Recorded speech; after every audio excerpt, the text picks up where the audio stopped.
like Millet might have won this. He did by 2/100ths of a second over Brandon.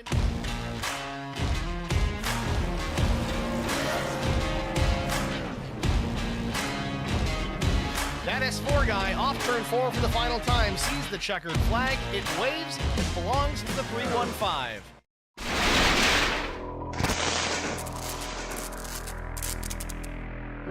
Checkered flag.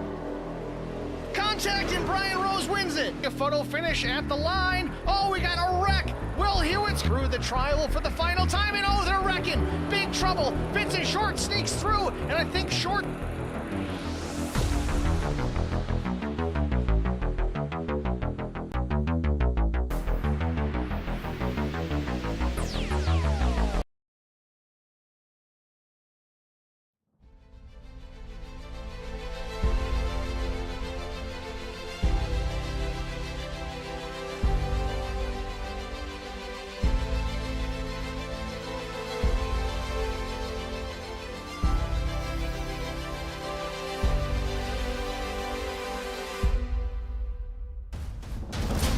From 1958 to 1984, the city of Nashville played host to the biggest names in NASCAR, as Fairgrounds Speedway was a staple of the annual Cup Series calendar.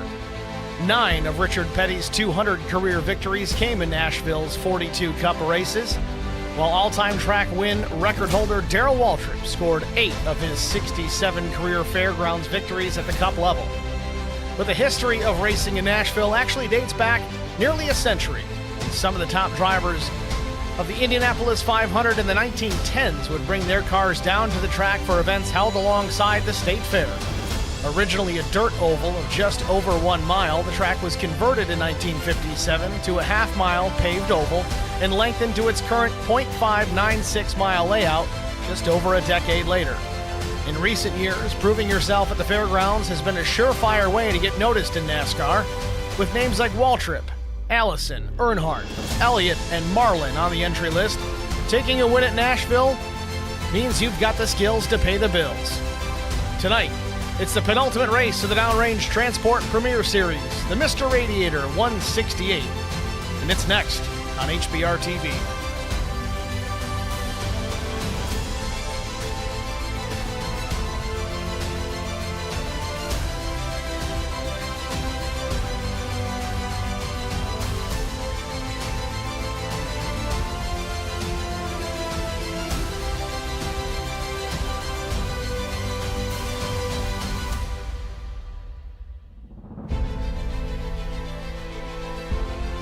Good evening, everyone. Welcome to Nashville Fairgrounds, the virtual Nashville Fairgrounds. I'm Steve Singer with HBR TV, bringing you tonight's Mr. Radiator 168.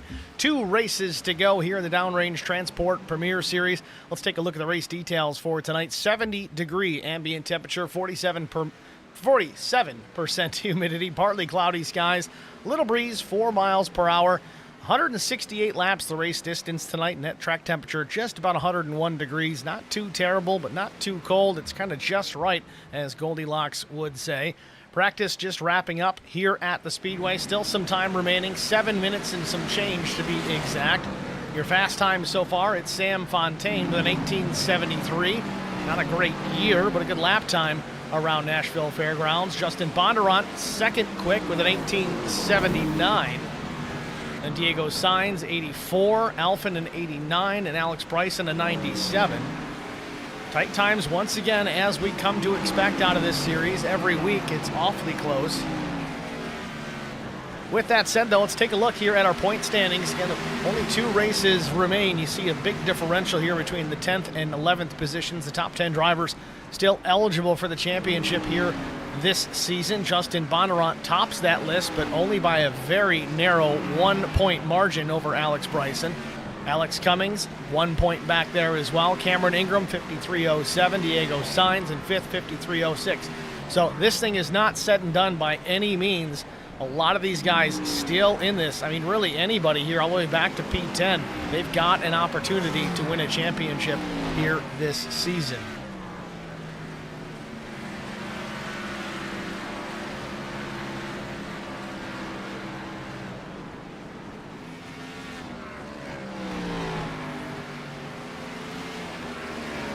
Bryson coming back out of the racetrack. Throw down some more laps. A lot of laps turned so far by these drivers. Being specific, Alex Bryson has the most in practice, almost, well, just clicking off lap 110 here. That's quite a bit. The race distance only 168 laps, roughly 100 miles. Again, this track, if you round it up, about 0.6 of a mile around. Sam Fontaine's got 99 laps. Sean Petchen, though, the most, 117 laps completed in this practice session. He's going to try and make 168. Of course, last week's winner at Road America. Petchen loose out of 2. He's going to get a piece of the inside wall there. But 5 minutes remaining here in the practice session. We're going to jump out, get a break out of the way, and we will be back with the conclusion of practice and then into qualifying. Stay with us. We'll be right back. I met Marcos Garza when we were doing radiothons for St. Jude Children's Research Hospital. We needed sponsors to help us raise money, and he's always the first one to jump in. I would describe Marcos and his team as upstanding, someone you can trust, and he is just a genuine guy. Marcos has been very generous. He has a genuine concern for people. You need somebody that cares about you. And that's what Marcos is, and that's pretty much what this firm is. The Garza Law Firm. Let us help.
by 2/100ths of a second over Brandon.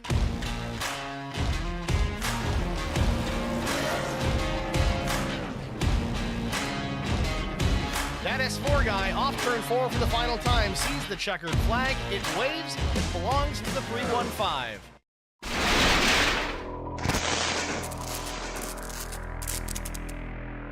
Checkered flag.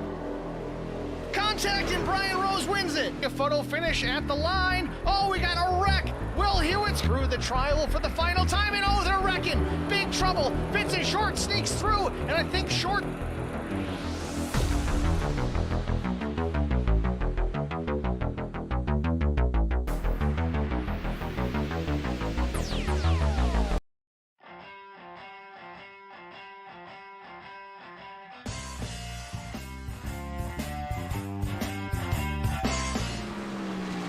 Back at the Nashville Fairgrounds for tonight's Mr. Radiator 168. Practice just about a minute away from its conclusion. We will jump right into qualifying as soon as that runs its course. Fontaine still your quickest driver, 18.73, the best lap time.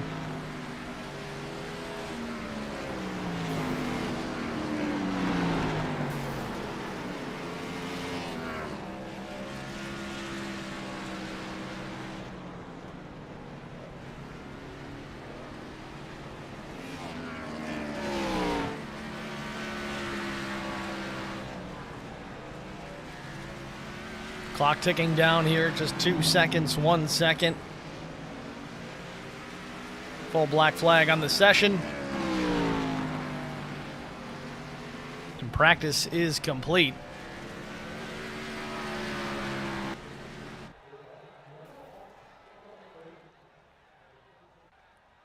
Qualifying session will be 2 laps or 5 minutes, whichever you get to first. Looks like Diego Sainz will be the first to roll.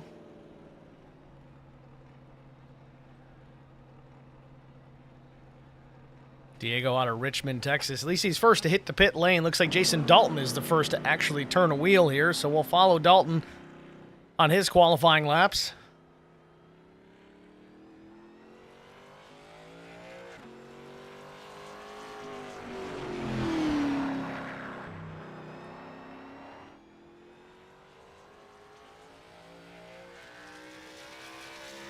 That's the green. It looks like Dalton might be throwing away that first lap. We'll see what kind of time he lays down here.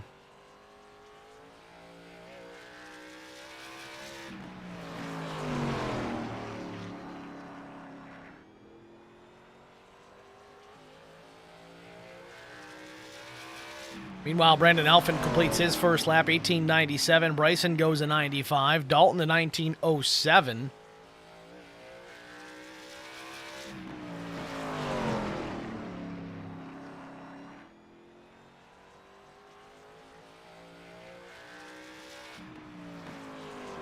Fourth quick, 19.19 the second lap, not faster. Sam Fontaine on the racetrack. He was quickest in practice.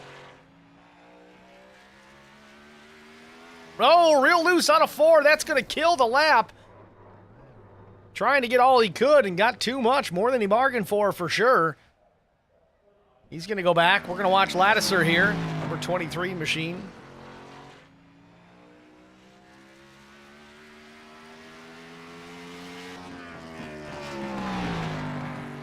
18.97, decent lap for the 23 machine, first time through, fourth quick.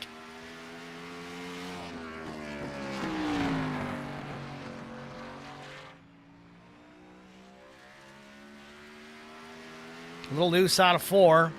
Does he pick it up? No, a little bit slower, 19.046. Cameron Ingram, one and done, 19.047, puts him 5th. Cedric Ingram going to take the green here on his first of 2. I'm curious if Fontaine comes back out to attempt that last lap. He does still have 1 lap that he can try and throw down.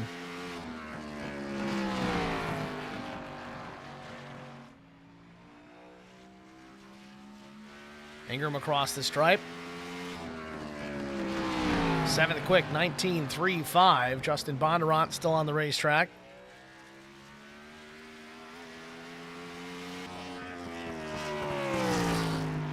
Bondo about to complete lap number 1 in the quali session.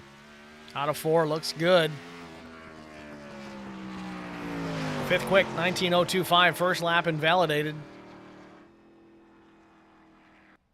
And there's a handful of drivers that haven't taken a time at all at this point. That would be Tyler Brewer, Steve Miles, Matt Telder, Josh Gagnon, Sean Petchin, Jacob Drift, and Brian Sutphin. Sam Fontaine still has 1 more lap he could potentially take Curious to see if he does roll and tries to get that time in, or if he's just going with the real simulation thing. You wrecked in qualifying, and that's that.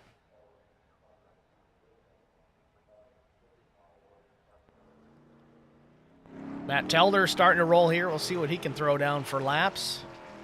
Top time so far is Alex Cummings, 18.88 seconds. See if Telder can best that. Again, clock still winding down, just over a minute left in the session. Still no sign of Fontaine.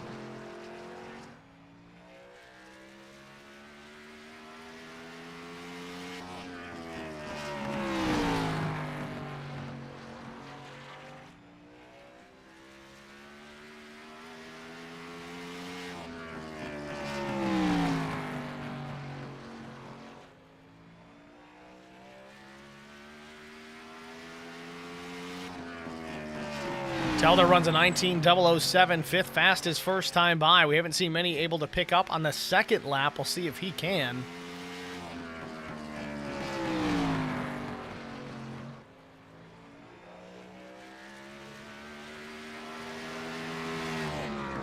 Lap 2 for Telder. Does go a little bit quicker. Doesn't change any positions, but 18.983. A little bit of insurance there for Telder. That's if anybody even decides to roll here. And in fact, we're just about to the end of the session anyway, so it looks like more than half of the field opting not to take a qualifying lap for one reason or the other. So with that, let's take a look here at our starting grid for tonight's race. Again, the second to last race, the penultimate race of the Downrange Transport Premier Series, the Mr. Radiator 168. But let's get a look at it. Our starting grid on the pole with a lap time of 18.88 seconds. It's Alex Cummings, the number 63. Outside front row, it's the 38 of Alex Bryson, 73 thousandths of a second shy of that pole speed. Brandon Alphin, not quite that fast in practice, picks it up in qualifying. He starts third. Tristan Lattiser, the number 23, he'll start fourth. Matt Telder, we just saw, runs his lap a 10th off the pole. He starts P5. Justin Bondurant in the Monster Energy number 11 Toyota, he'll start sixth. Cameron Ingram in the 5 will roll from P7. Jason Dalton in the 2 starts 8th. Ninth starter goes to Cedric Ingram in the number 19. Sam Fontaine will get credit for P10 as his I rating dictates, even though he didn't complete a qualifying lap. He's a big threat for the pole. He's going to start back in row 5. Steve Miles, the number 24, he rolls from the 11th position. Starting 12th is Jacob Drift. 13th is Sean Petchin, last week's winner on the road course at Road America. Diego Sainz, number 44 with Gunslingers Racing, will start 14th. Tyler Brewer with Brewer Motorsports starts 15th. Josh Gagnon starting 16th. Brian Sutphin, number 26, starting shotgun on the field in P17. It's your starting grid here for the Mr. Radiator 168. Field sitting on pit lane, just getting ready to roll here in just a moment.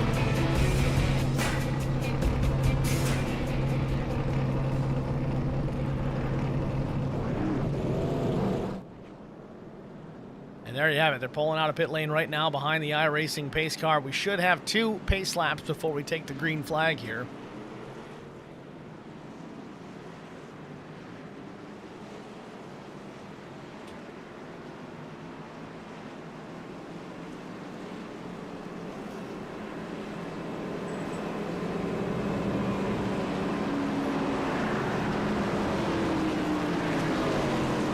So your front row, it's going to be the 63 of Alex Cummings in the body armor Toyota Supra. Outside front row, it'll be Alex Bryson, the number 38 Gradient Concepts Chevrolet. First pace lap complete. Pace car lights stay off, so we should be good to go here the next time by. See the green flag.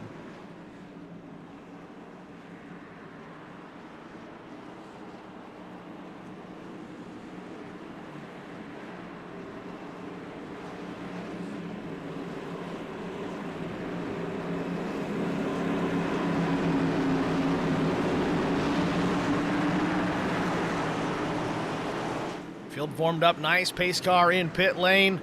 Barney with the flag in hand gets the command, and we're racing from Nashville Fairgrounds.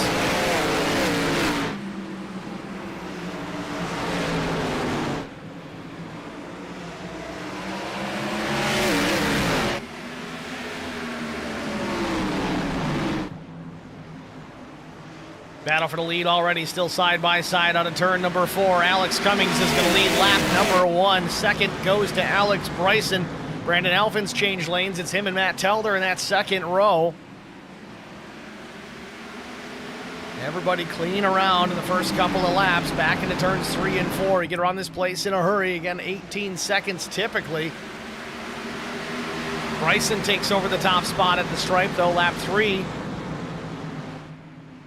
So Bryson now your new leader. Cummings runs in the second spot. Alphin loose off at turn number 2. Might have scraped the wall, but minimal at most.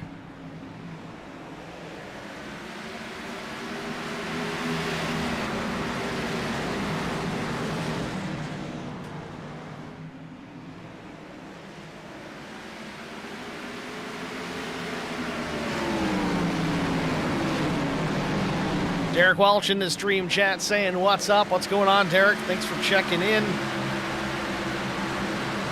Derek Welch, the owner of Numb Thumbs Gaming and the NTRL, Numb Thumbs Racing League.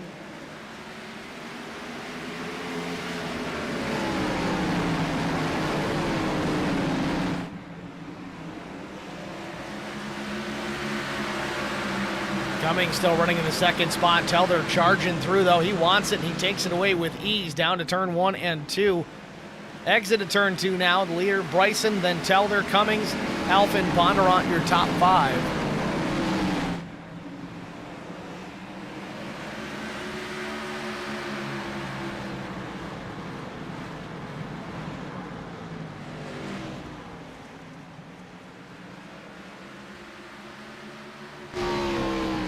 On board with Alex Bryson. Telder's on a charge here. He's looking to the inside.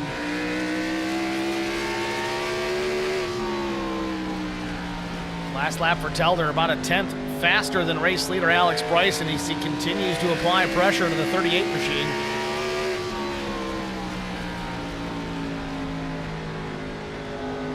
Looking low again. Still not able to clear. He might have it here down in a 1. Telder to the inside. Bryson battling back up top. Going to have a little bit more of a run out of turn 2. Bit of a wiggle, though. That's going to cost him. Telder stays alongside. Back into 3 and 4. At the stripe, Telder's going to lead it, but still not able to clear the 38 machine. 10 laps in already here from Nashville Fairgrounds.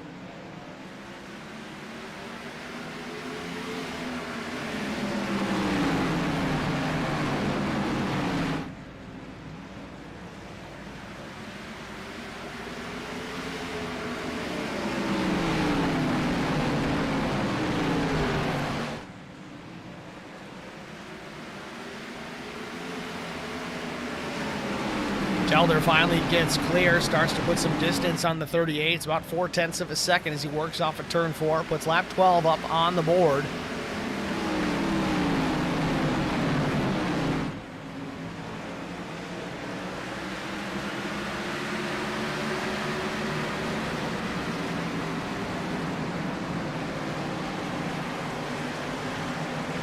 Alex Cummings, the pole sitter, has slipped back into P3. Brandon Alphin also down a position, started 3rd, runs 4th. And look at Sam Fontaine, started in 10th, had to abandon his qualifying effort. Up 5 positions in the first 13 laps. He's already knocking on the back door at Brandon Alphin, the number 21 HBR TV Chevrolet.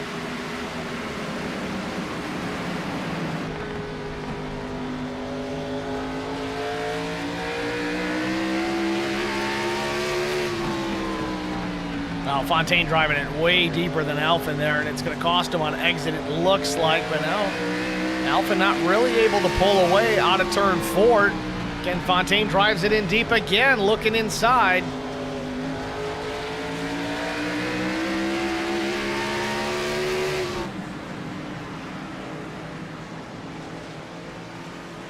Alphin knows he's got to get going here. Fontaine is charging hard. He's got to make some moves and get around Alex Cummings.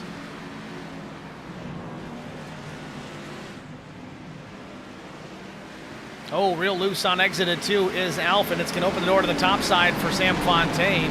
The way that Fontaine's running, he may be able to complete this pass up top. Bryson continues to fall back. With all that said, this track is notorious for chewing up tires. Guys may want to try and save a set for the end of this race. 168 laps. They do have 3 sets available to them over the wall. So just keep that in mind. It's not just a 2-tire set over the wall where strategy is super, super important. They do have that extra set to contend with, but if you abuse them early, it can still cost you late.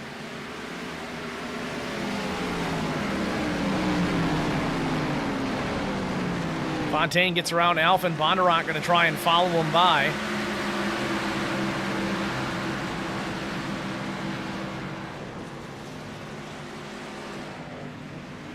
So talking about the tire sets here, if you break it down, 3 sets over the wall, 1 set on the race car. Simple math here. I know even I can screw this up, but that's 4 sets of tires. That means if they pit every 42 laps,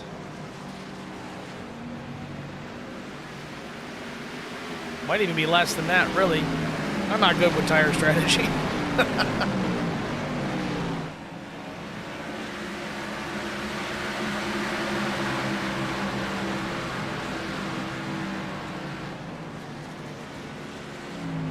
Really, if they go every 42 laps, they would have an extra set at the very end of this race. If there was a late caution, say with 10 or 15 laps to go, they could dive down pit lane and take advantage. But if everybody's got that at their disposal, is Bondurant a little loose on the front stretch here? Does he get the inside wall? I'm not sure. He does manage to save the race car, though.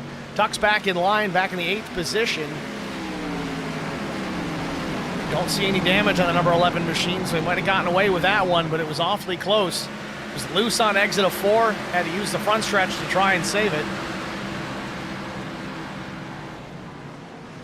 Telder still with the race lead, a full second out ahead of the 63 of Cummings. Alex has fought his way back into that 2nd position.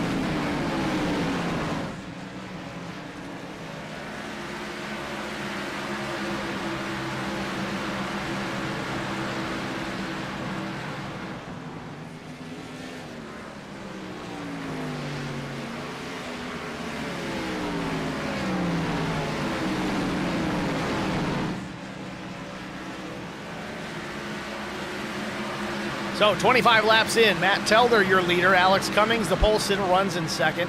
Sam Fontaine from 10th up into the 3rd spot and already challenging Alex.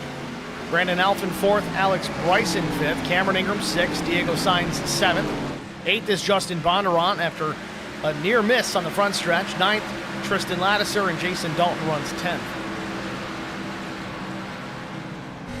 Right on board with Sam Fontaine as he works his way around. Again, fastest in practice. Bit of a mishap in qualifying. Has not wasted any time working his way towards the front here as he's in the 3rd position.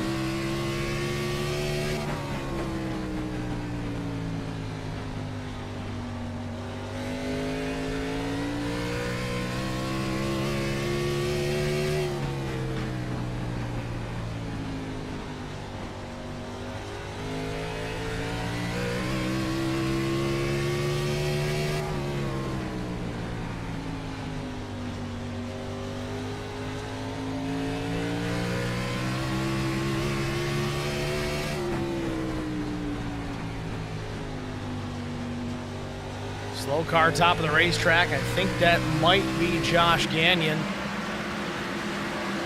Stays out of the way of the race leaders. Indeed it is, the number 79. Gagnon going a lap down.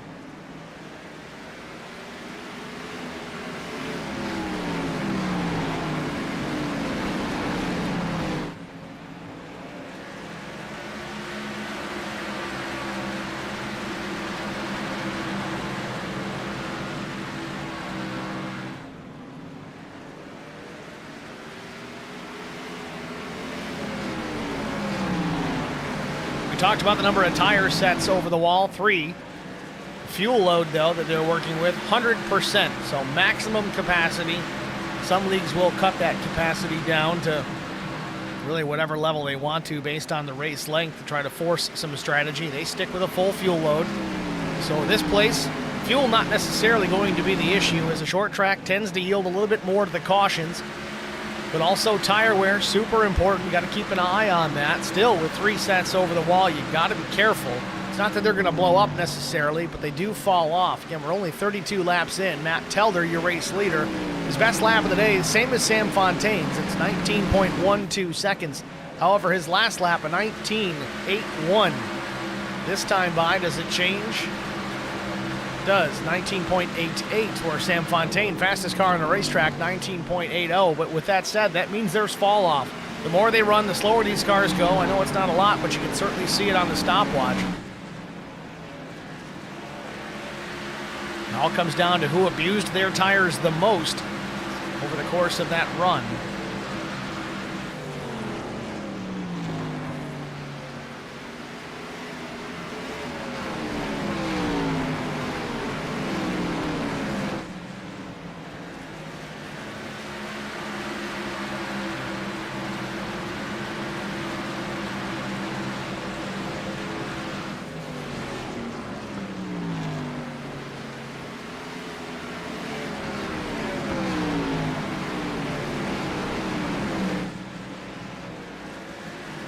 Teller still with the race lead, but Fontaine all over Alex Cummings here. 36 laps in.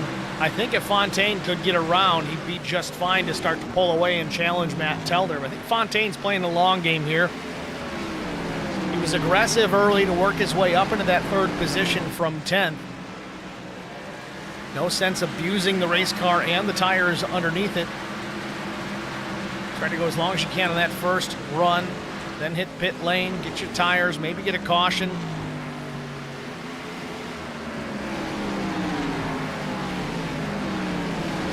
It's not just about pace. You got to be smart as well. Fontaine's certainly not forcing the issue.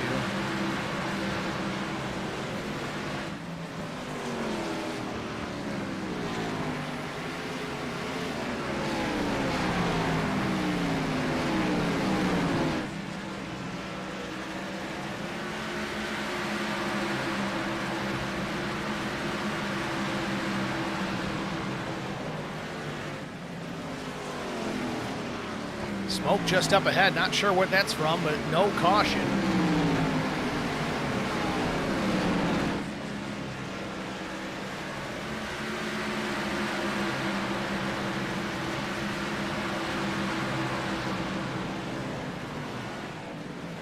We continue to watch the top three here. Telder still with the race lead. Cummings in second, still about 4 to 5 tenths back. Telder's been okay at maintaining that gap. Not so much can be said for Cummings. It's about a car length back to Fontaine, and I really believe that it's just a matter of Fontaine not pushing the issue here. He's happy, he's comfortable, he's got minimal pressure out the back with Brandon Alphin running in fourth. I think if Fontaine had to go, he could, but it's just a matter of take care of the tires, let them come to you. 42 laps in. If they wanted to make... Oh, yellow is out. So what you got going on Diego there, Sainz in trouble. Big time damage on the back of the 44. Justin Bondurant appears to be involved in this one as well.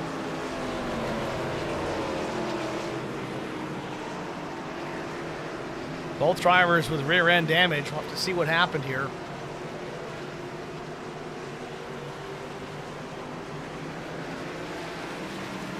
Well, let's take a look at it. Bondurant on the bottom there with Cameron Ingram to the outside. Back to the front stretch. A little bit of contact. I don't know if Bondo came up or if the 5 came down or if it was just a racing deal. Slides down across the path of Diego Sainz. Laddiser was in this as well, but both drivers sustaining some pretty significant damage after making contact to the concrete and Armco barriers.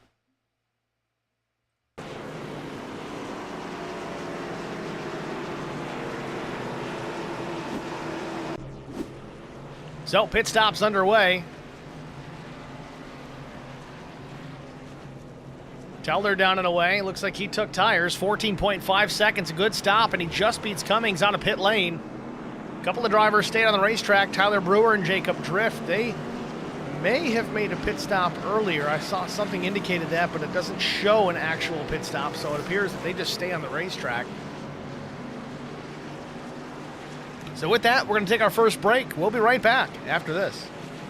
I met Marco Scarza when we were doing radiothons for St. Jude Children's Research Hospital. We needed sponsors to help us raise money, and he's always the first one to jump in. I would describe Marcos and his team as upstanding, someone you can trust, and he is just a genuine guy.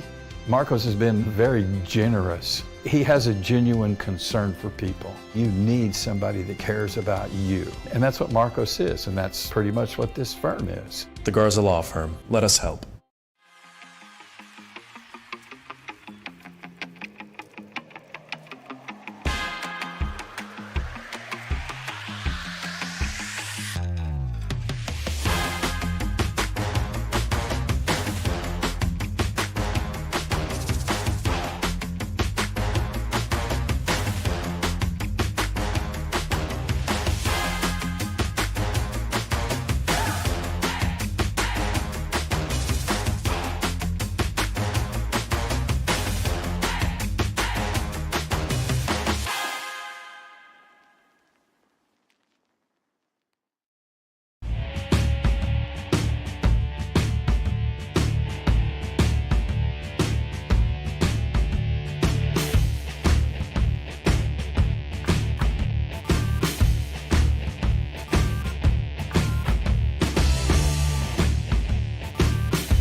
Back in Nashville Fairgrounds, pace car pulling off the raceway here, getting ready to go back onto the green flag. First caution of the day in the books. Green flag. Telder's going to lead him down, gets the jump on Cummings.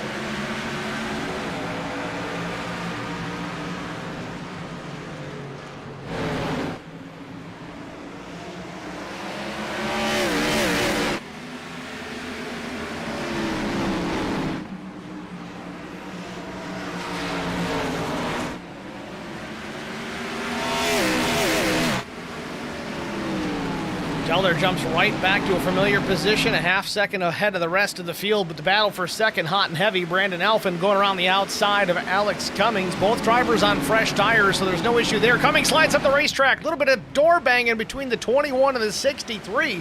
Out of turn number 4, Alphin's going to take the second spot. Cummings tucks in behind. Fontaine gets to the inside of 63 of Cummings, almost contact again. Turn number 2, a scary place just a moment ago. Fontaine checks up and stays out of Alex Cummings, doesn't spin him around, and they continue to run third and fourth. Lap 51 up on the board. Telder still with the race lead. Ken Fontaine running some quick laps out here, but Brandon Alphin's last lap at 19:02 makes it the fastest of the night thus far. Remember, qualifying times were down in the 18-second range. And caution once again. Tyler Brewer might be in trouble once again. Yes, it is. Tyler Brewer, turns 3 and 4. A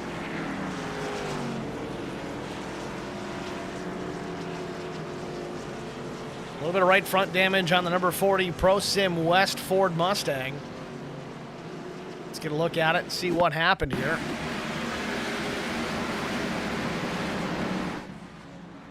Down into turn 3 all by himself. Just gets the rear end of the car around, loose on entry. Don't know if he's got too much rear brake into it. That can be a symptom of that. So that right front damage, not from this incident.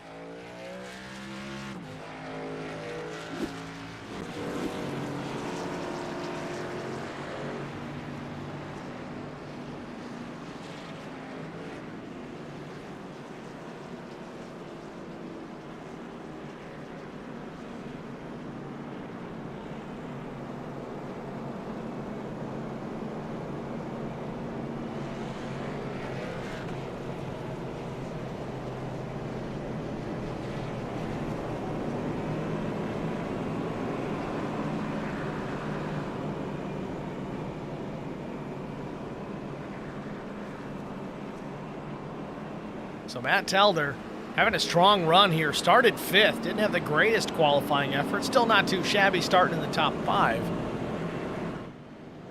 But able to work his way to the front. Maintaining that spot with ease. Got a good jump on the restart this time. Jumped to a half-second advantage almost immediately. That's about where he was prior to the first caution. It was about 4 or 5 tenths ahead of the rest of the field and maintaining that gap nicely.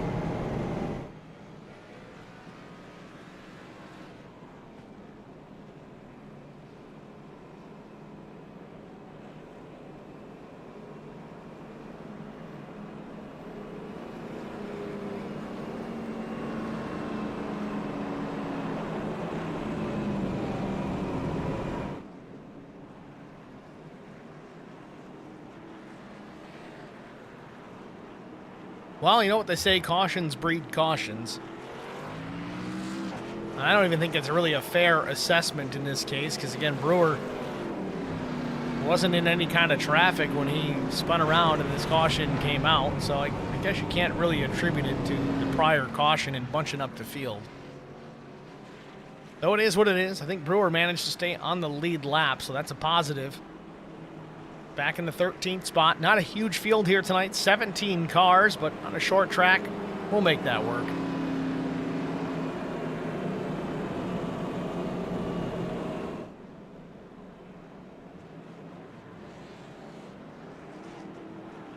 Pace car lights still on. We may get the one to go right here. Yes, we do. Pace car lights go off. The iRacing safety vehicle.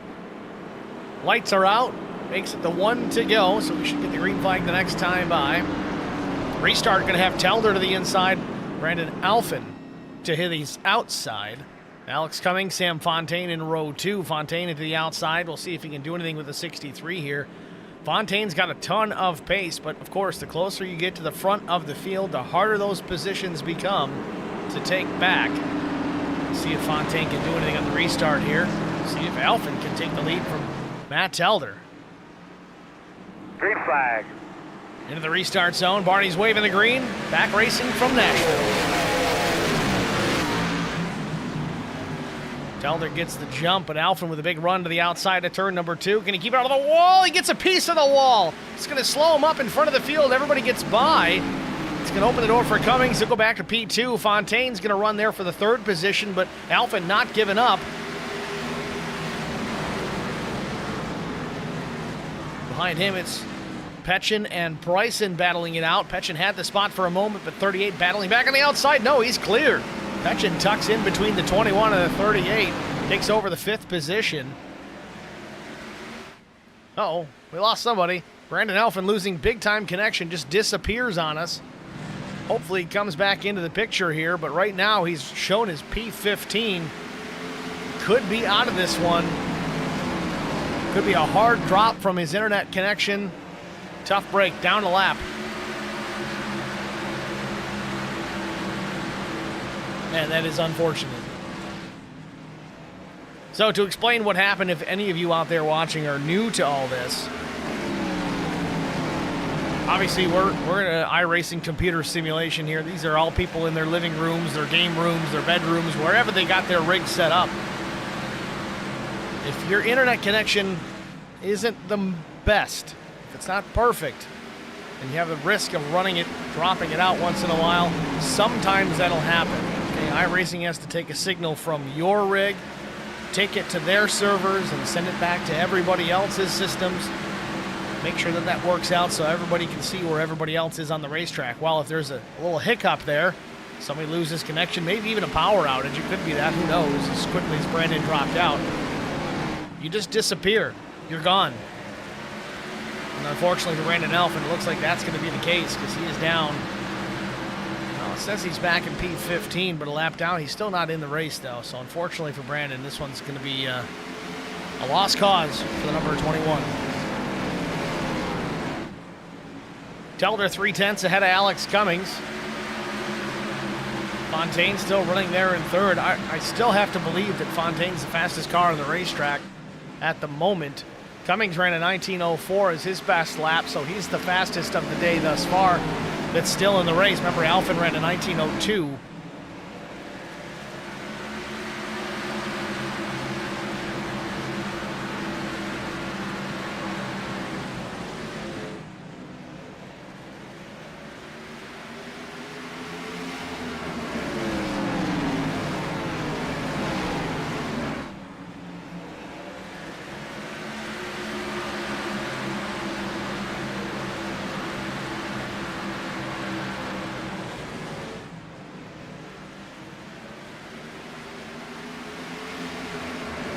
Little wiggle on a Sam Fontaine.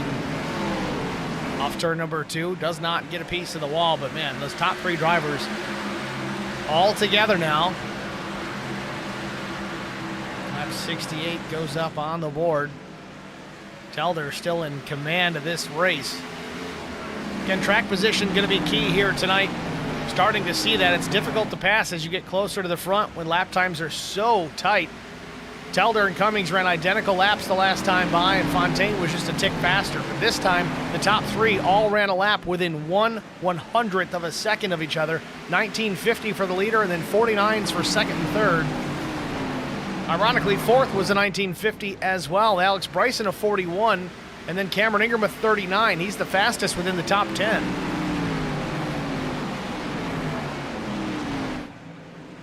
"99 laps to go from Nashville Fairgrounds.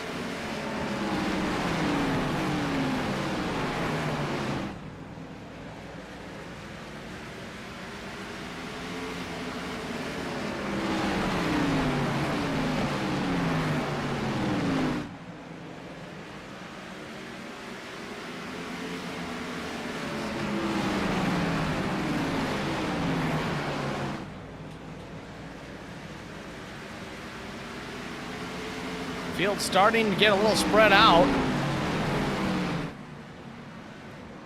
can see the top 5 all in the mix there, Petchin up into the 4th spot. This seems to be a track that's right in his wheelhouse. It's not a road course where he was so really performed very well last week at Road America, but some of those road course techniques can be applicable here on short tracks as far as when you get on the brakes, backing up corner entry, using the brakes to help corner the car.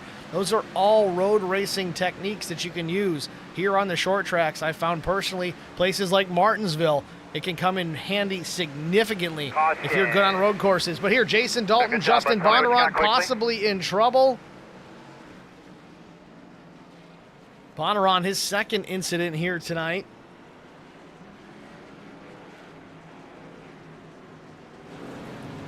Dalton, a little right rear, little front end damage.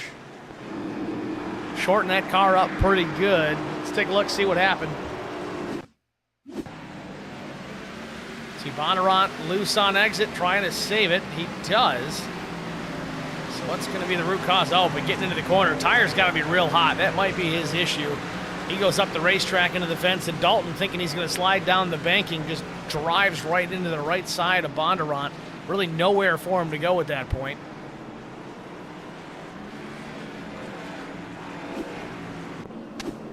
So caution on the speedway here, lap 75. I guess the question remains, the driver's pitting at lap 43. Do they come down now for tires or not? We're going to find out here, I think, in just a moment. It looks like Telder stays on the racetrack. As we expected, though, Dalton and Bondurant going to come down together. I really think Dalton got the worst end of the deal here as he T-boned the 11. In front of that machine starting to look like a modified. You got to pull the hood off at this point. Again, no fast repair here in this league, and that's honestly something I truly like about this league that we cover is you don't have a safety net. You make a mistake, you got to pay for it, which really forces these guys to try and think a little bit, drive with their heads instead of the aggression.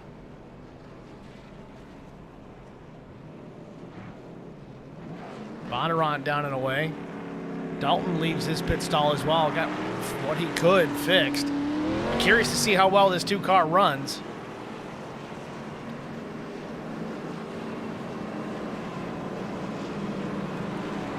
So 77 laps in, still not quite halfway. It's our third caution of the evening.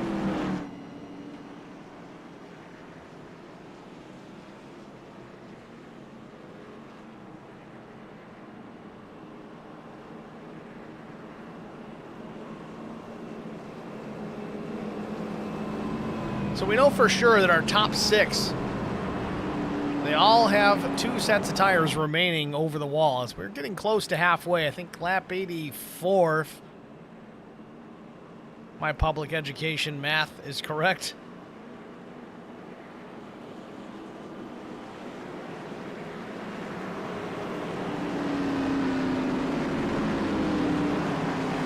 And there you see the pace car lights are out, so never mind that. We're going back racing.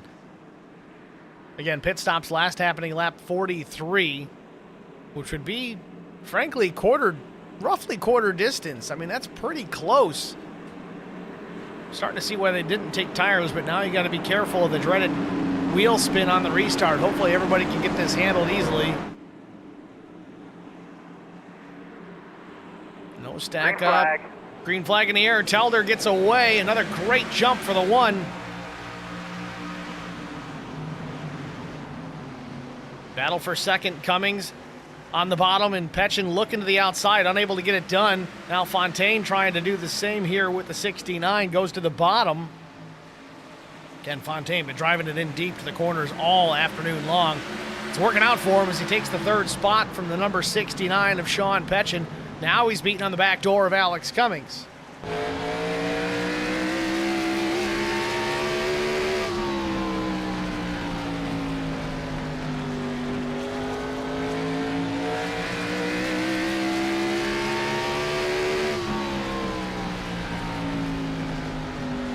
Used to cover a league that Bobby Hamilton Jr. was running in, and we raced here at the Nashville Fairgrounds. Of course, that's a home track for Bobby Jr. The key to this place is roll the center. Oh, the caution's out again.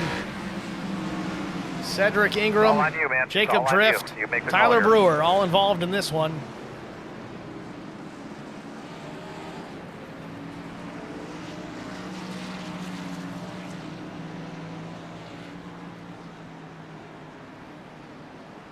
Now let's get a look at it here. Cedric Ingram thinks this might have been where it kicked off.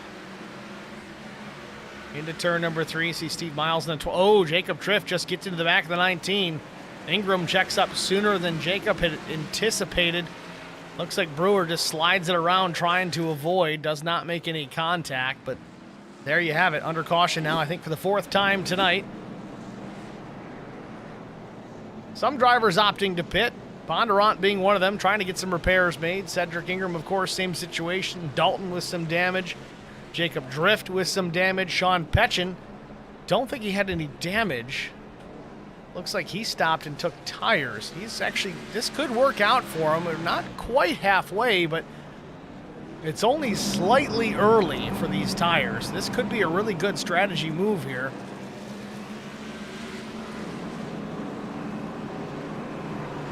Petchin with the Circa Resort and Casino livery.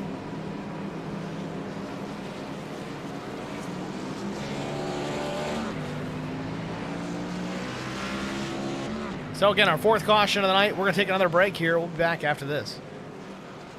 I met Marco Scarza when we were doing radiothons for St. Jude Children's Research Hospital. We needed sponsors to help us raise money, and he's always the first one to jump in. I would describe Marcos and his team as upstanding, someone you can trust, and he is just a genuine guy.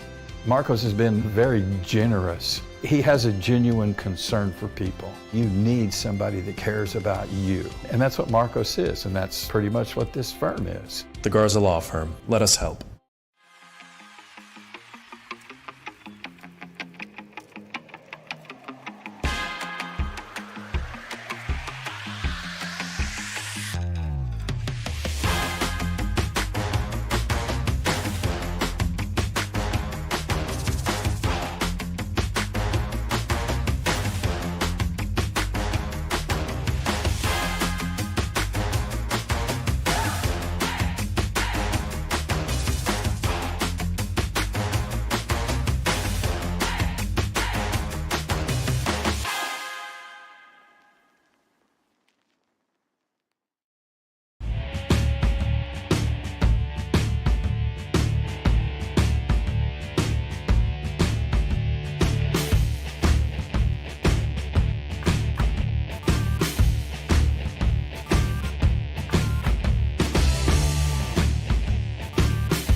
Back to Nashville. Matt Telder with another good jump over Alex Cummings.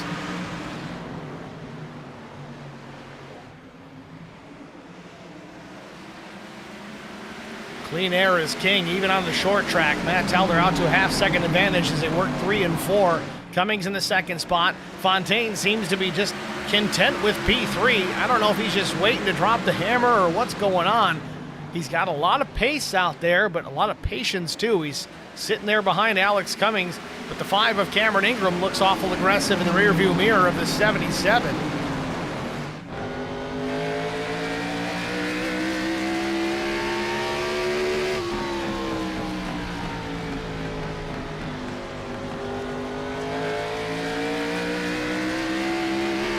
Good exit out of 2 for Fontaine.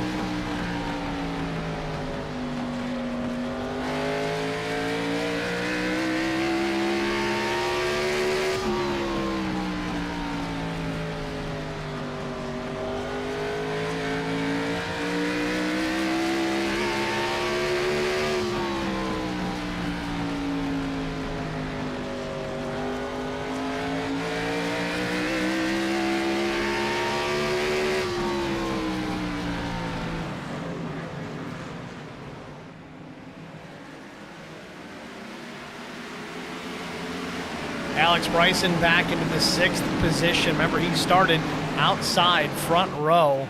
Not able to work his way back towards the front. Looked real strong early when he's running that top 3.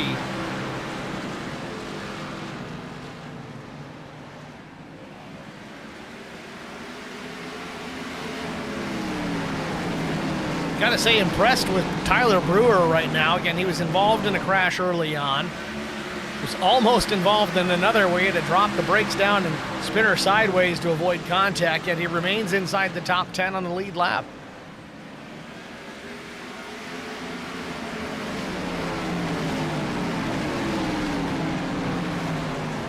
Two of Jason Dalton, currently the last car on the lead lap, damage and all. Also impressed that he's able to maintain.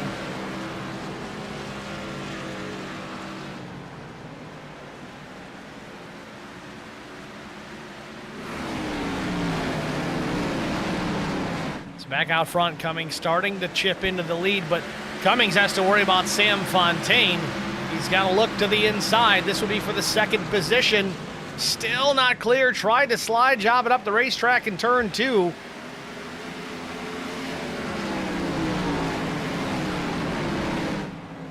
Side by side out of turn number 4. Fontaine edges out in front just a bit. Still not enough to get clear down to turns 1 and 2.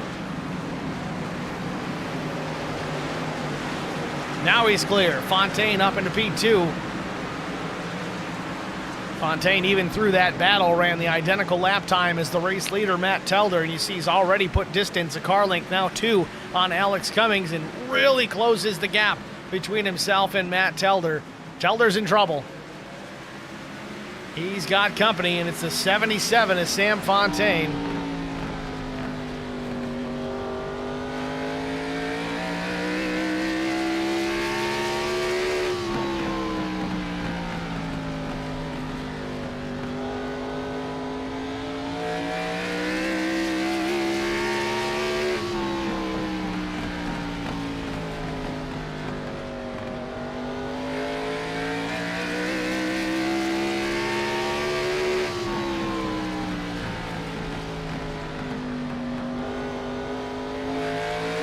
Fontaine is there, all over the back bumper of Matt Telder.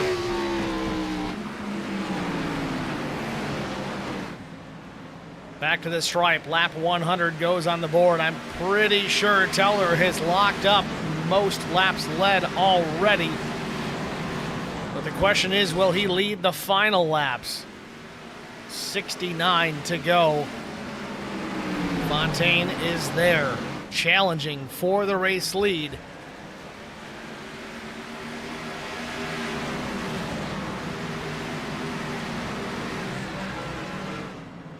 Fontaine slides up the racetrack just a bit, maybe trying to build a run. Oh, goes high again.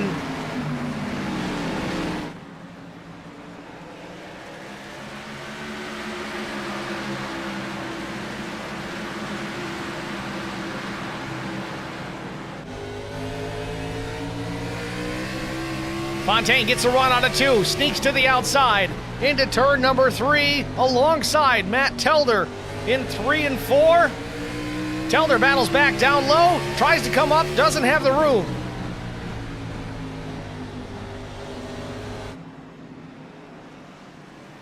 Similar battles behind the top four. He could throw a tarp under all four of these drivers.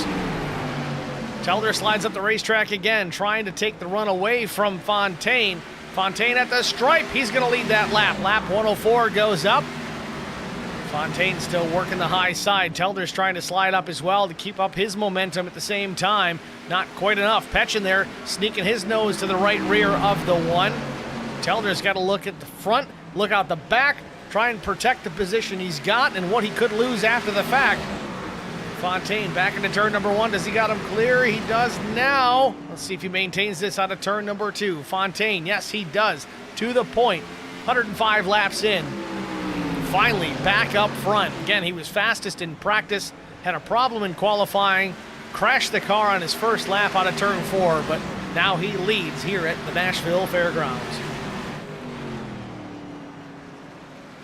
Great battle for the third spot. Petchin to the outside of Alex Cummings. This one continues to heat up.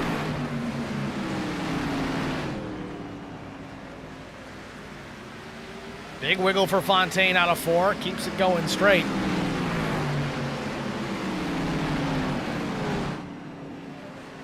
Fontaine was the fastest on the racetrack the last lap by 19.56 seconds. 107 laps in, 108 laps in. We're going to take a quick side-by-side break. Stay with us, folks. We'll be right back. I met Marco Scarza when we were doing radiothons for St. Jude Children's Research Hospital. We needed sponsors to help us raise money, and he's always the first one to jump in. I would describe Marcos and his team as upstanding, someone you can trust, and he is just a genuine guy. Marcos has been very generous. He has a genuine concern for people. You need somebody that cares about you. And that's what Marcos is, and that's pretty much what this firm is. The Garza Law Firm. Let us help.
back at the Nashville Fairgrounds. Barring any cautions, that's our final break until the race is over. Fontaine still your race leader, 119 laps in of 168. Telder hanging on to the second spot. Not by a whole lot, though. Sean Petchin right there, just a few feet off the back bumper of the one. You got to wonder if Matt was using up his stuff, trying to stay ahead of the 77. And Telder and Fontaine both on the single set of tires they took at lap 43. You still have 2 sets available over the wall if need be.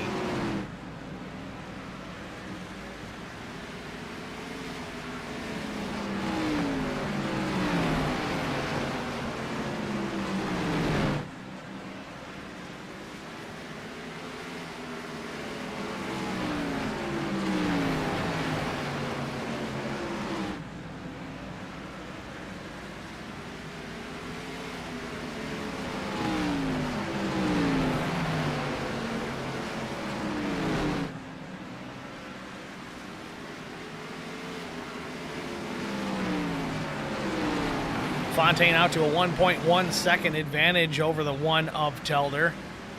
Seems like that deficit is just starting to grow. Fontaine running about a 1/10 of a lap faster, but that time Telder matches the pace. 1983 for both top 2 drivers. Petchin runs a 1988 and Cummings a 20.1. Not sure if Cummings had an issue on that particular lap.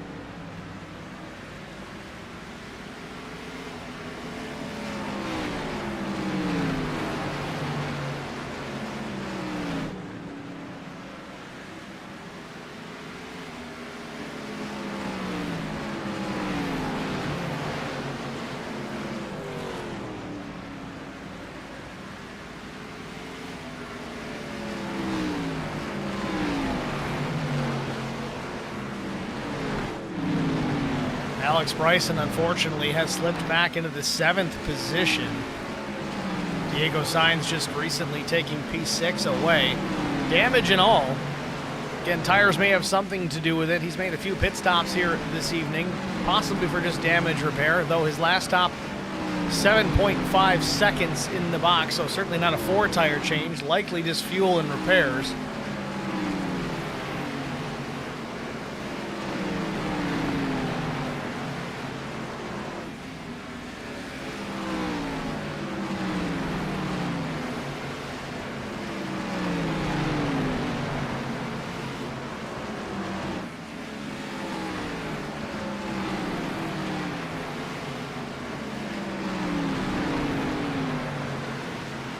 Fontaine's lead stretching out further, 1.5 seconds over Telder.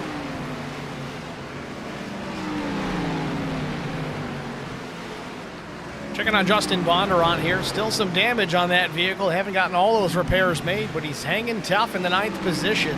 Still on the lead lap. In fact, 13 cars still on the lead lap, all the way down to Jacob Drift in P13. Drift with some damage, not terrible.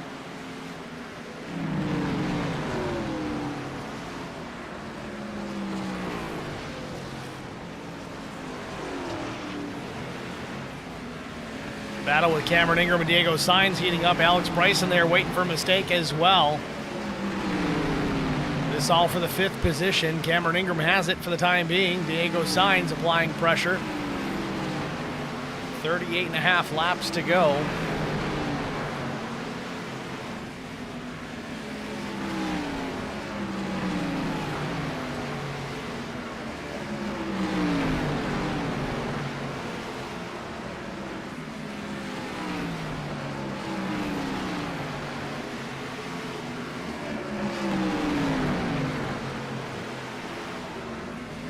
Bryson and Sainz both easily take care of the 5 of Ingram. So now Sainz up into P5. Bryson now 6th. Ingram back to 7th, losing 2 spots in that exchange.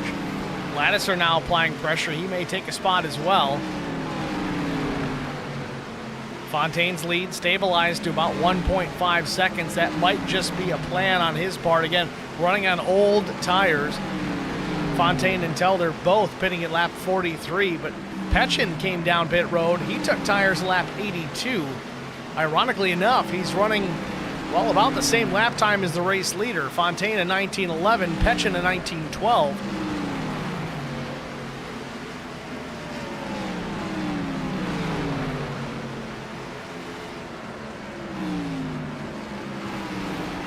I stand corrected, those are best laps of the night. Last lap for Fontaine was in 1986.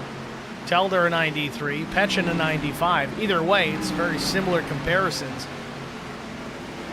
Petchin's tires are twice as new as the race leader, and they're running, well, within 100th of a second.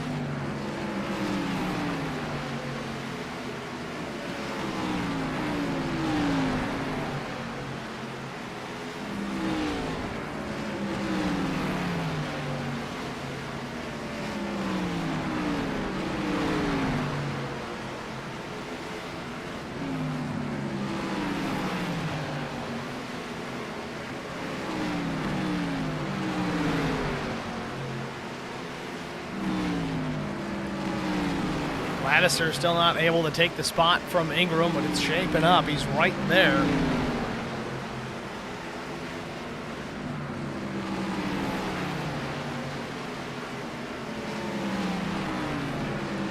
Steve Miles and the 11 of Bonnarant fighting for position. Bonnarant still with significant damage. Miles, though, also on much older tires. His pit stop at lap 43. Bonnarant was 84. Looks like Miles is going to take the spot. Moves him into the 9th position. Got Captain Fronto in the stream chat waving hello. What's going on?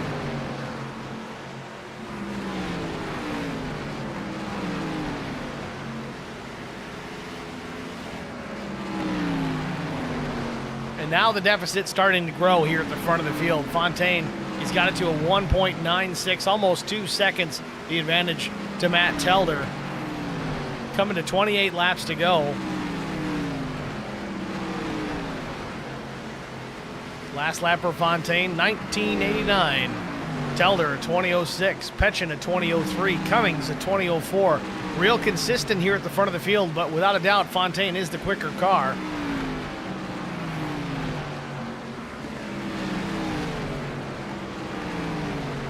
Captain Fronto says, my race did not go well. Gotta come hang out. Can't say I blame you. Tough break. It is what it is. It's back out in front of the field. Fontaine enjoying pretty good advantage here. He's coming into some lap traffic, which may reduce that deficit, but once he gets clear, well, everybody behind you has got to make the passes on those same cars as well, so you might just get it back.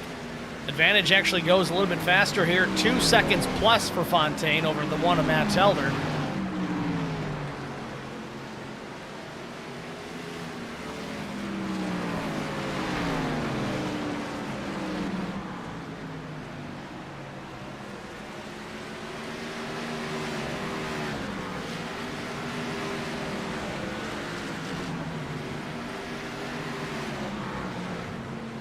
Alex Cummings in the 4th position. Again, the 14 there, Jacob Drift, not a lead lap car anymore.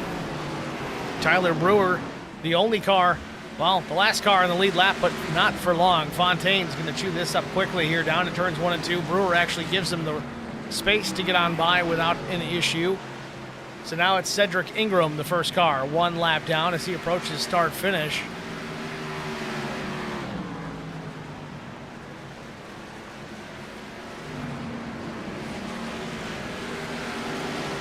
Petchin still running in P3, a few car lengths off the back bumper of Matt Telder. Again, the two of Dalton up the racetrack, also a lap down. You can certainly see the damage on the nose of that machine, not giving up.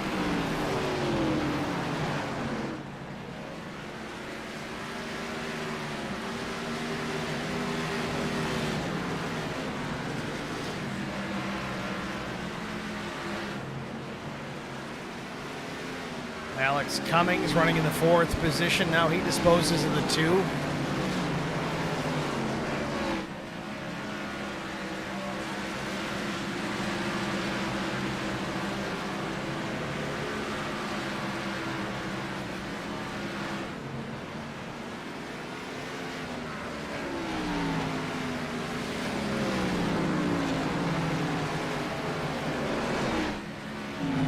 Looks like Tyler Brewer might have got up in the fence there. Might have scraped the right side. If he didn't, it was awfully close. Tire wear starting to show itself. Could be Brewer might have just gotten up into the loose stuff, into the marbles.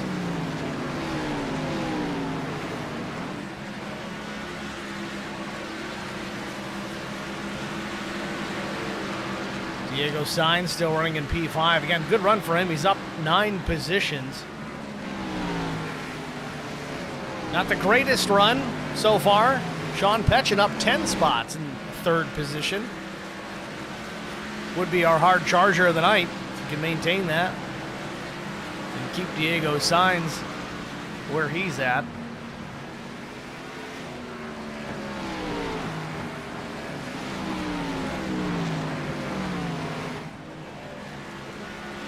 "17 laps to go for Sam Fontaine. It's just as we expected. Once he got out in front, it took some time and he took the lead, but the caution's out. Tyler Brewer in trouble. Quickly goes to pit lane. Not sure what happened. We're going to find out real quick here.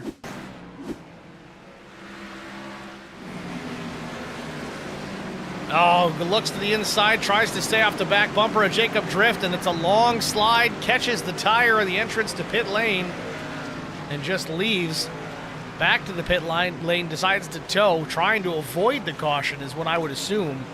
Just didn't happen that way. Unfortunately, it puts us under the yellow flag for the 5th time tonight. So now the questions, well, they pop up, and they're easily answered. Looks like race leader Fontaine's going to come down pit lane. Everybody else going to go with him. Telder, Petchin, Cummings, Sainz, Bryson, Ingram, Laddiser, Miles, Bondurant, Ingram. The whole gamut down pit lane here, I would assume, for the final time. There's still another set of tires over the wall after this for some of these drivers. But to be smart, I think Fontaine is just going to bolt them on now and get this over with. Drops the jack on the left side. He's down and away. And he's down the road here out of pit lane first.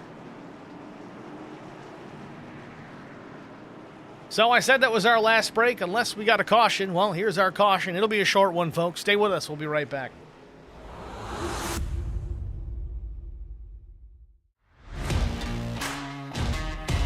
And it looks like Millet might have won this. He did by 2/100ths of a second over Brandon.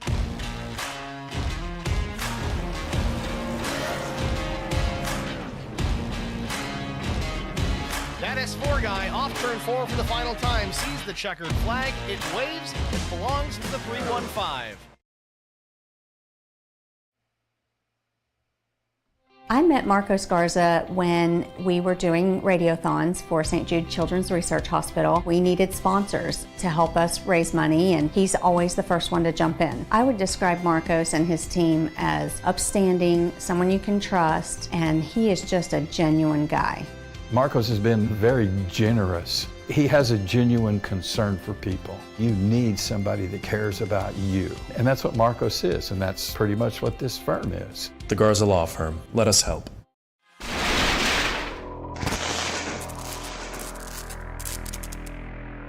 Checkered flag. Contact, and Brian Rose wins it. A photo finish at the line. Oh, we got a wreck. Will Hewitt's through the trial for the final time, and oh, they're wrecking. Big trouble. Vincent Short sneaks through, and I think Short...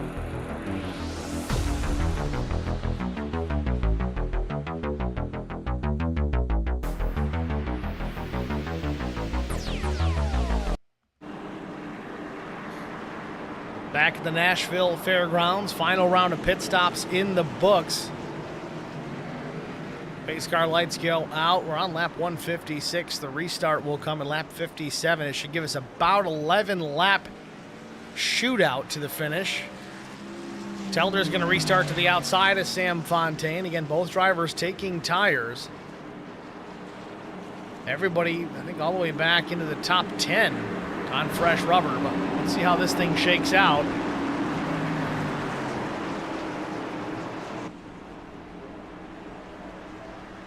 Green flag. Green back in the air. Good jump for Fontaine.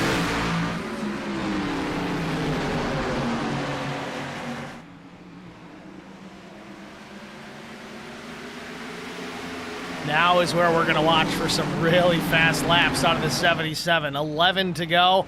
He can burn these things off all the way to the finish. 10 laps remaining for Sam Fontaine. Top 5 is Fontaine, Telder, Cummings, Petchen, Sainz.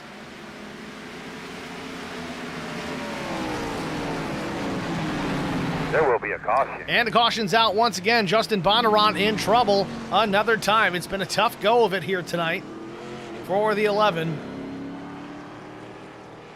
Let's see what happened.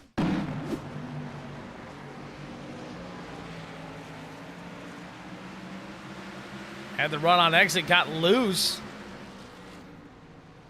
Locks him up and gets the inside wall on the backstretch.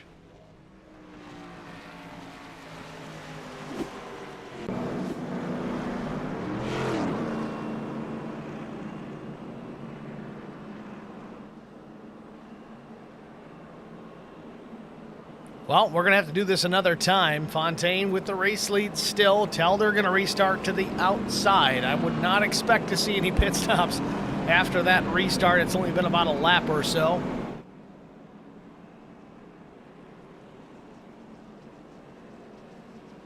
Again, while we have the chance, let's take a look at our point standings. This is coming into tonight. Bondurant had the points lead with 53-16. Then it was Bryson, Cummings, Ingram, and Sainz back into the top 5. Then Miles, Alphin, and Fontaine in 8th. Okay, he wasn't too far back, but he's looking at a race win here. If he can just hold it off here for a handful more laps, he can make a big jump in the point standings going into next week.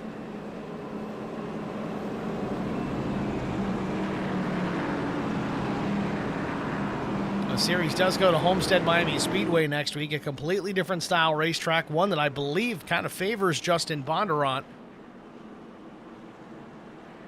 Fontaine certainly very good on the brakes. We've seen him perform well on road courses, as we talked earlier.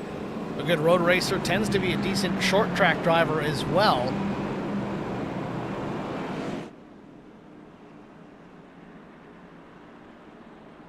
We see that kind of holding true here with drivers like Sam Fontaine, Matt Telder, Alex Cummings, Sean Petchen, all these guys in the top 4. Chevy, Toyota, Ford.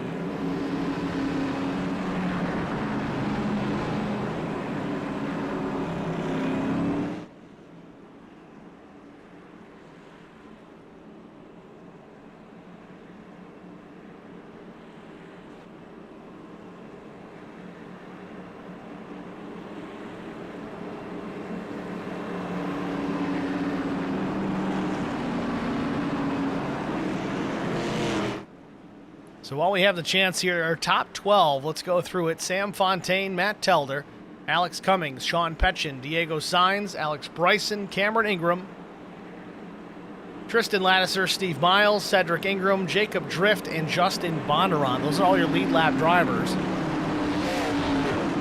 Pace car lights go out, so we're going to settle this here soon enough. It'll be lap 164, so we're looking at 6 laps to settle it here from the Nashville Fairgrounds.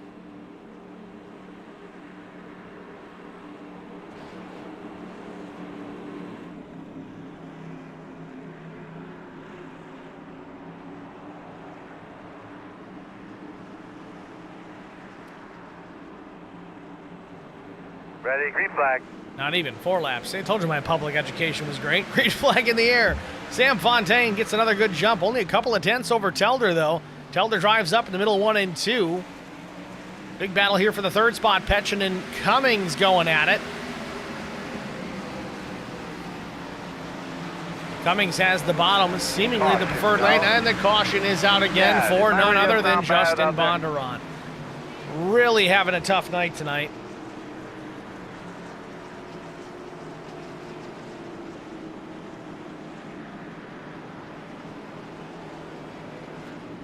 So this is going to force us into our first green-white checkered finish.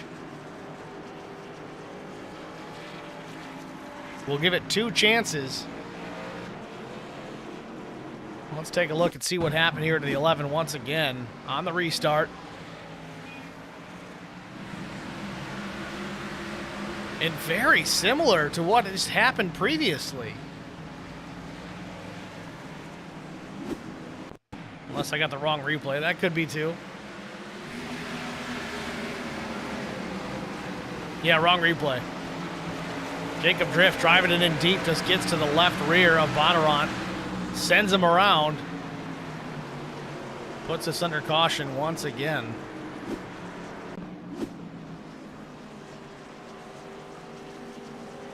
Interestingly enough, I mean, Drift and Bonnarant, they're battling for position, but I don't know. It kind of seemed like a dive bomb. I know it's late, but if you're going to do it, you got to make it stick. Can't just use up the guy. Because now he's going to restart behind you, and he's got the opportunity to do it back. If you're going to dump a guy or even use him up just to get him up the racetrack, you got to make sure you can get clear and get away, because if you don't, he's got a license to do it back.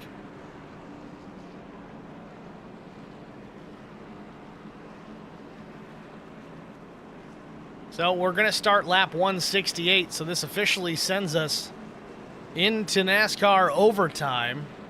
Downrange Transport Premier Series, the Mr. Radiator 168. Getting some bonus laps in here tonight.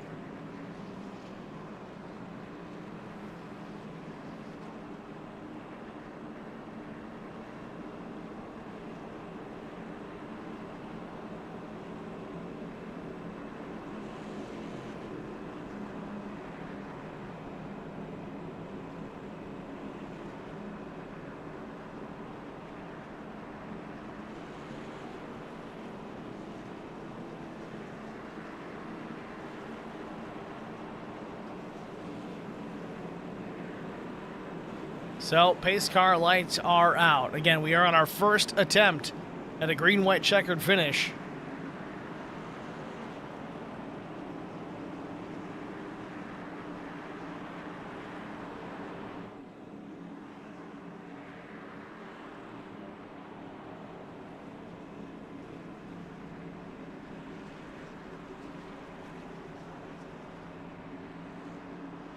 Pace car pulls off.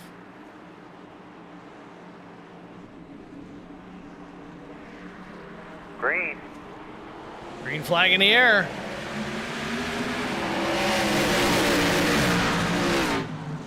Fontaine gets the jump, but not by as much as the last time. Telder's right there, all over the back bumper, down the back straightaway. Do they get through clean? A little bit of bumping and banging down the back straightaway.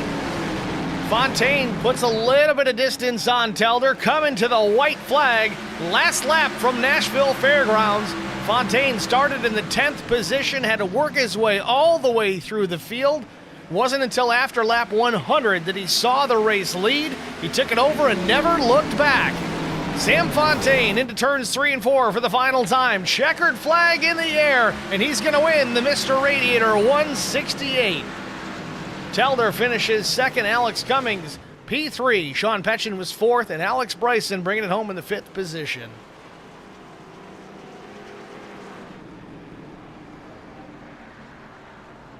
Fontaine takes the win here at Nashville Fairgrounds. Telder giving his congratulations.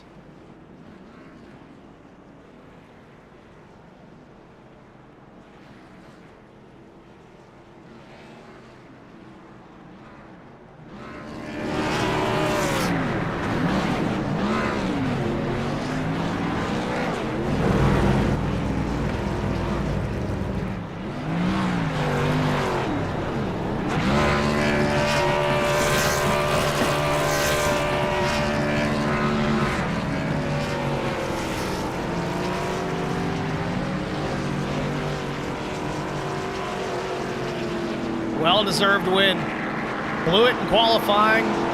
He had the opportunity to go back out there and turn another lap. Chose not to. Started in the 10th position in about mid-pack in the 17-car field. Cut his way all the way through into the race lead. It took him a while, but once he was there, he never looked back. Takes the win here. One more race to go as we roll into Homestead Miami Speedway next week. We're going to take a break here. We'll be back with our top 3 finishers when we come back. Stay with us. I met Marco Scarza when we were doing radiothons for St. Jude Children's Research Hospital. We needed sponsors to help us raise money, and he's always the first one to jump in. I would describe Marcos and his team as upstanding, someone you can trust, and he is just a genuine guy. Marcos has been very generous. He has a genuine concern for people. You need somebody that cares about you. And that's what Marcos is, and that's pretty much what this firm is. The Garza Law Firm. Let us help.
Back at Nashville Fairgrounds, again, the penultimate race, the Downrange Transport Premier Series, the Mr. Radiator 168. Sam Fontaine takes the race lead. Great momentum heading into Homestead Miami Speedway. Let's pull the driver, the number 77, up into the broadcast booth and get a word with Sam Fontaine. Sam, it's Steve with HBR TV. You with us? Yes, sir. Yes, sir. Sam, congratulations. Awesome win here tonight at Nashville Fairgrounds. You seemed to be a very patient man out there tonight. It was after lap 100, finally taking over the top spot and never looking back, taking home the checkered flag here tonight. Let's take a step back, though. Let's talk about qualifying. You probably had a good run going. You were fastest in practice, and then out of turn 4, it all went away. You locked the car up, spun it around sideways, got the wall. You still had an opportunity to make another lap, but chose not to. What was the mindset there? Yeah, I mean, I just missed it. Did a little rookie mistake.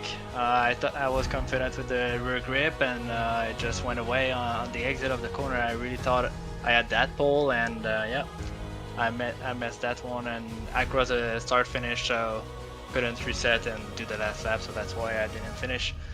But yeah, I mean, it is what it is. Even if we're good on some kind of track, we can still do mistakes. Well, it worked out for you in the end. You wasted no time going from the 10th starting position up into the top 3. You ran in that 3rd position for quite some time. Took the opportunity on a restart to get up into the 2nd position, and then once you finally got to Matt Telder, made relatively short work of him. What was the game plan coming into tonight, and how much of that plan changed after qualifying? I mean, the plan was always to win this race.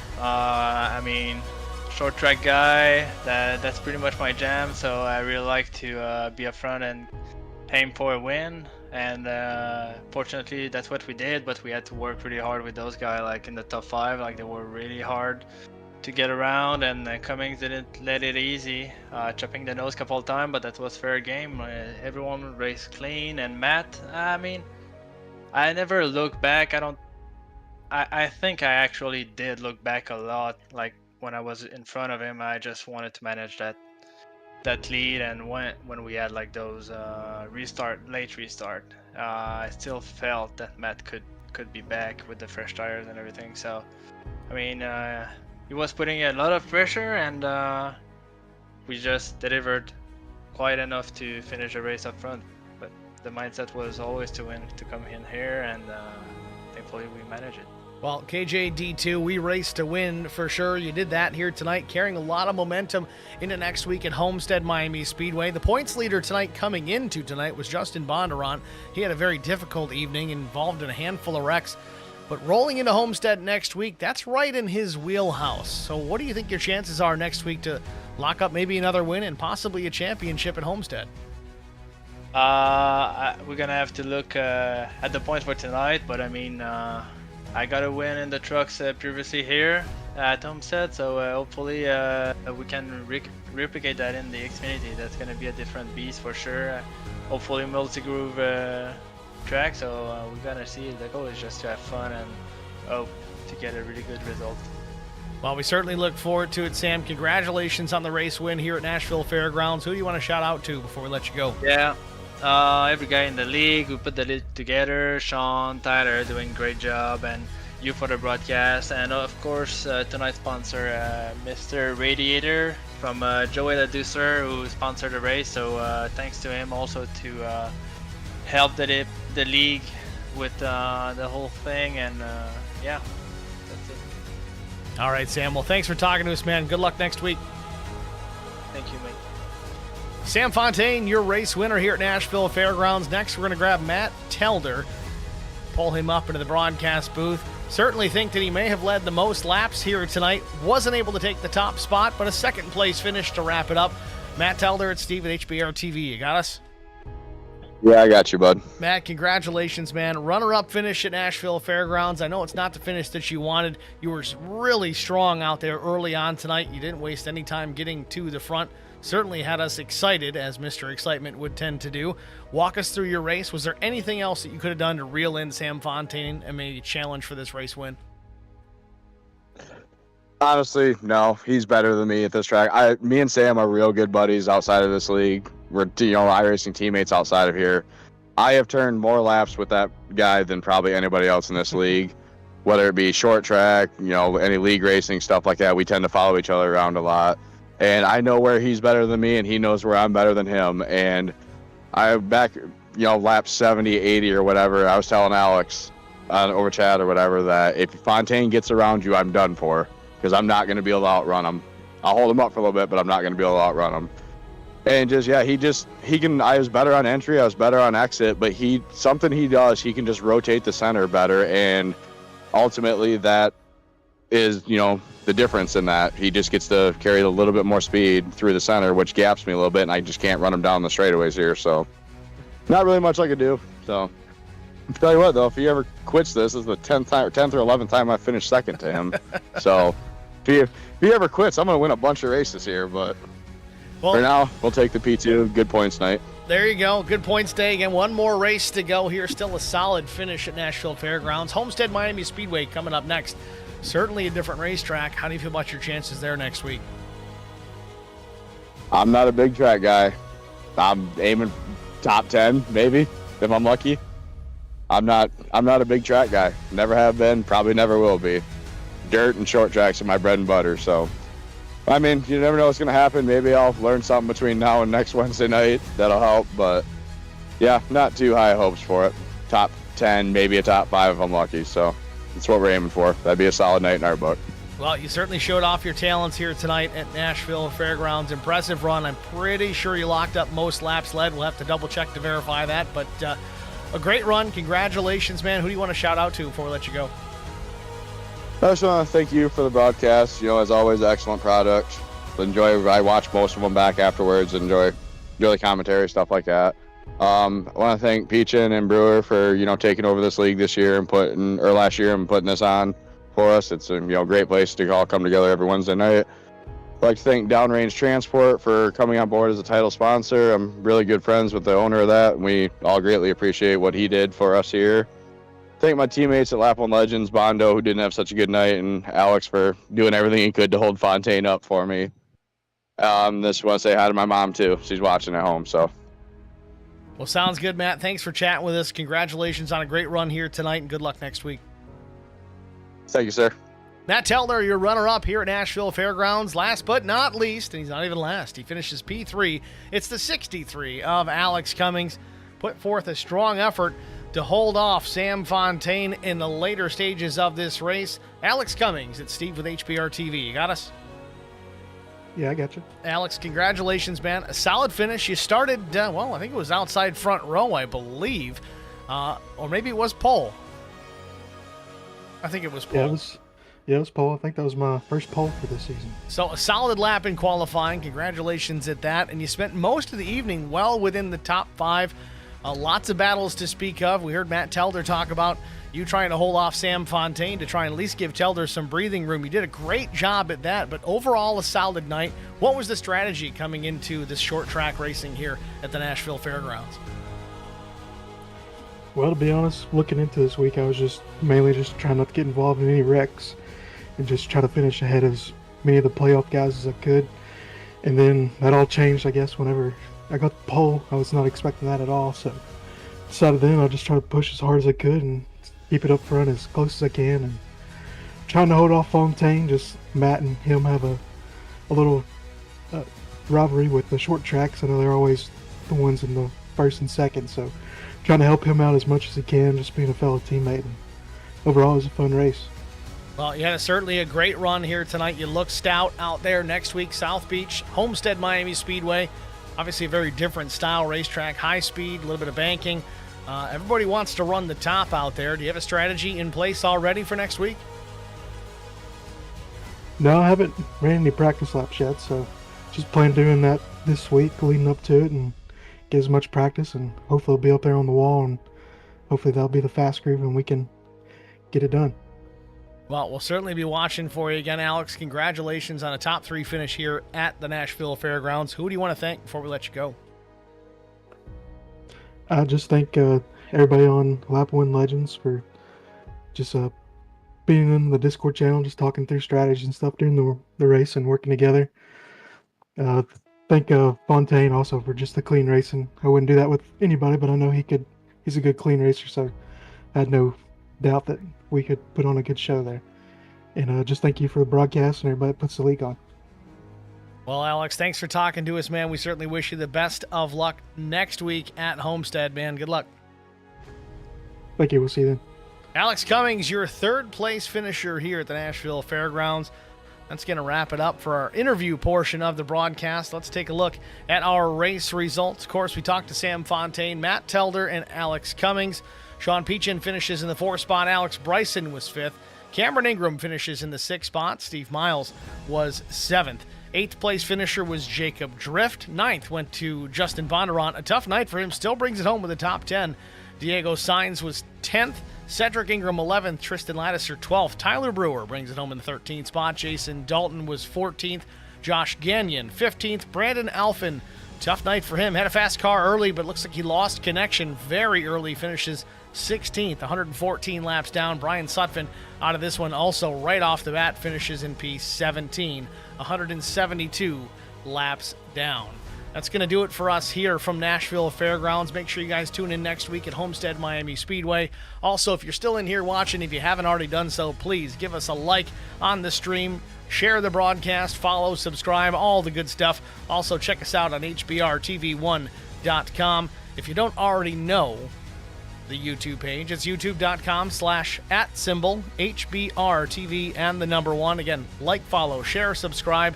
Maybe if you go back and watch some old races, if you realize, oh, I haven't liked this one yet, give it a like. It helps, not just us here at HBR TV, but also helps the league, gets more eyeballs on this great group of racing drivers, and it can add some more fast guys to your racing league for the next season. So help us out. We do appreciate it. And last but not least, congratulations to Sam Fontaine, our race winner here at the Nashville Fairgrounds tonight. Thanks for tuning in, everybody. We'll see you at the next one. And if you like road racing, tune in tomorrow night, Lone Star Racing Truck Series from Watkins Glen. Thanks for watching, everybody. Have a good evening.